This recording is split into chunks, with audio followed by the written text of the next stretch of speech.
안녕하십니까. 반갑습니다. 2월 28일 월요일 새벽 말씀을 전해드리겠습니다. 성경 본문 말씀은 마가복음 4장 14절과 15절입니다. 뿌리는 자는 말씀을 뿌리는 것이라.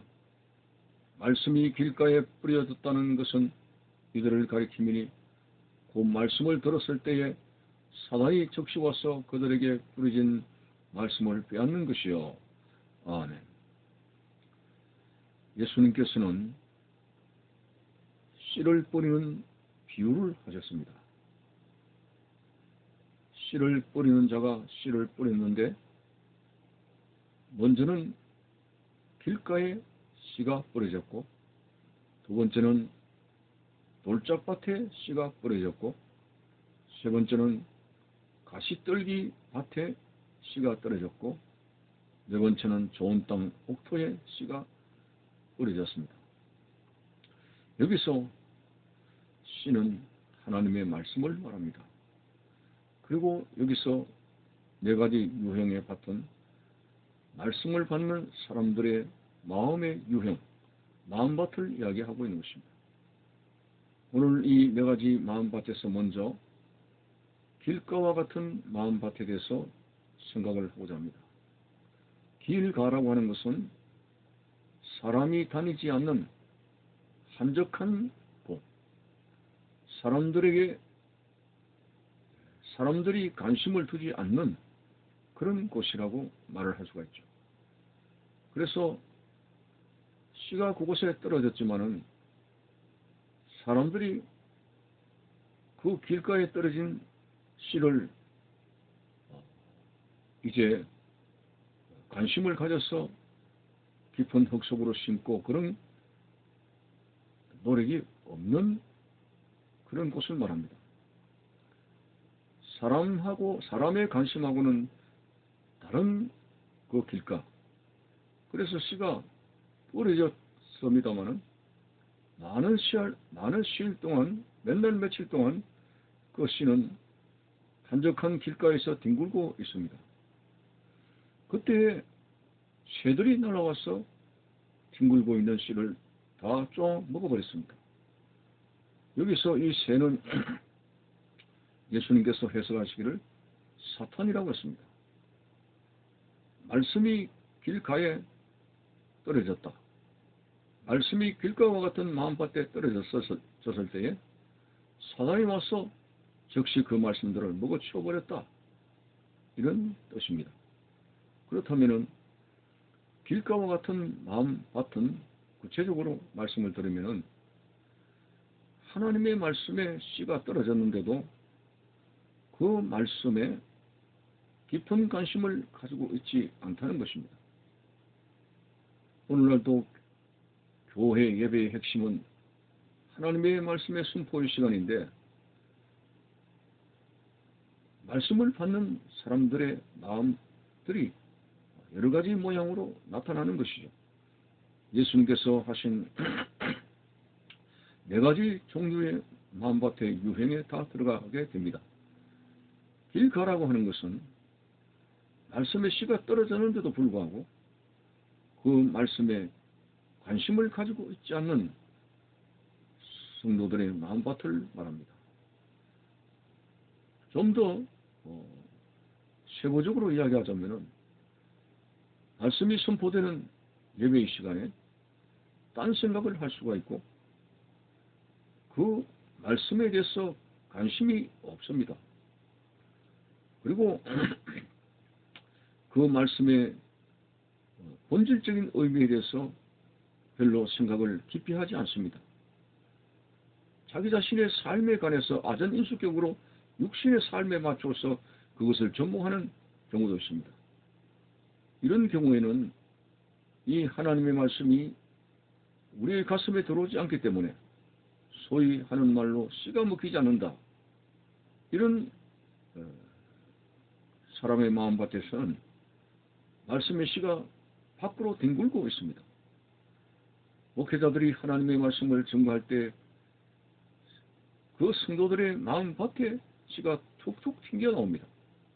그때 곧 사단이 달려와서 그 모든 말씀을 먹어치워버리고 맙니다.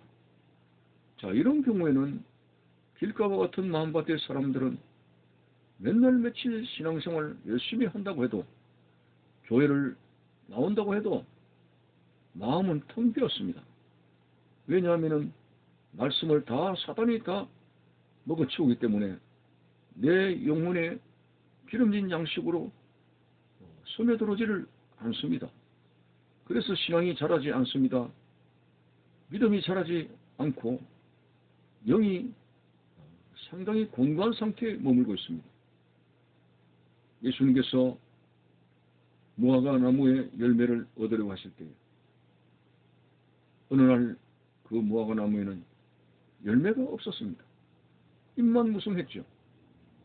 혹시 길가와 같은 마음밭은 세월의 잎만 무성할 수가 있고, 또 어떤 경우에는 여러 가지 직분자의 잎만 무성해서 내 영혼이 공허한 상태 속에서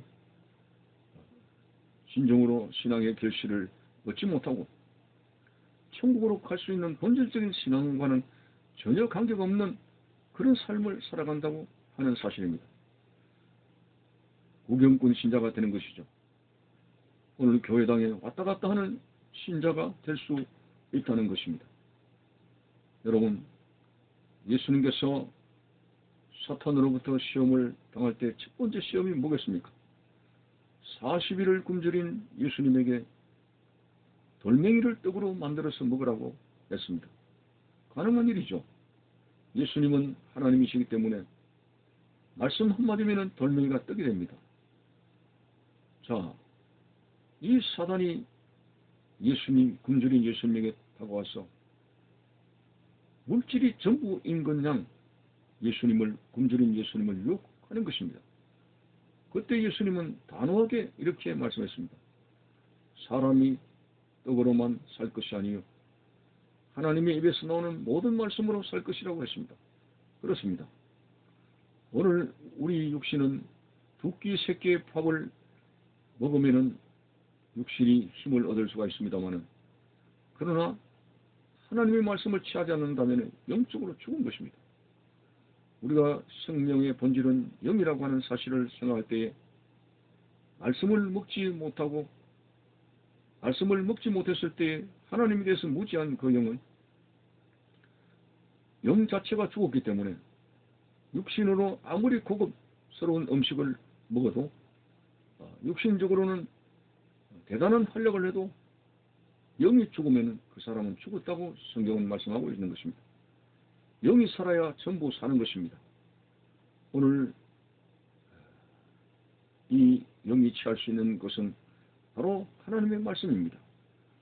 그래서 하나님의 말씀에 전혀 길가와 같이 관심을 두지 않고 말씀 밖에 우리들이 살아간다면 영적으로 죽은 상태 속에서 우리는 진정한 그리스도인이 될 수가 없고 구원과는 아무런 상관이 없는 사람이 될 수가 있습니다. 예수님께서 군중들에게 기적을 행했습니다. 더러운 귀신을 쫓아내고 여러 병자를 고치고 참 많은 이적을 행하셨죠. 그러나 주님께서는 이 땅에 오신 목적이 그것이 아닙니다. 그것을 통로로 해서 마음의 문을 열기 위해서 그러신 것이죠. 기적을 통해서 마음의 문을 열게 되면은 진짜 그들에게 필요한 말씀을 그들에게 던져 주었습니다. 그렇지만은 대부분의 사람들이 길가와 같은 마음밭이 돼가지고 말씀에는 관심이 없었습니다. 말씀에는 그들이 열정을 가지지 않았습니다. 병이나 고치고 귀신이나 쫓아내고 가난한 자 부하게 해주고 당장 육신의 삶에 떡에 가는 것만 관심을 가졌지, 진정 영생의 말씀을 그들에게 본질적으로 증거해 줄 때에 그들은 어렵도다, 재미없다 이 말이죠. 말씀에 관심 없이 떠나버리고 말았습니다. 결국 그들의 인생 종말은 구원받지 못하게 되는 것이죠. 천국에 못 들어간다 이 말입니다. 오늘 이 말씀을 받느냐 받지 않느냐 하는 것은 구원이냐 멸망이냐 엄청난 갈림길에 서게 됩니다. 우리는 결코 하나님 말씀을 관심을 두지 않는 길가와 같은 마음밭이 되어서는 안 됩니다. 하나님의 말씀, 베드로처럼 당신의 말씀에 의지하여서 건물을 내리겠습니다. 이 고백처럼 하나님의 말씀에 의지해서 내 인생을 살겠습니다. 이게 바로 영생의 결실을 맺게 하는 신앙의 본질이 됩니다. 주의 말씀을 떠나서 우리가 어디로 가겠습니까? 말씀에 관심을 가집시다. 말씀에 집중합시다. 그래서 말씀의 맛을 알아야 됩니다. 주의 말씀의 맛이 어찌 그리 단지요 내 입에 꿀송이처럼 답니다. 주의 말씀은 내 발의 등이요 내가 가는 길의 빛입니다.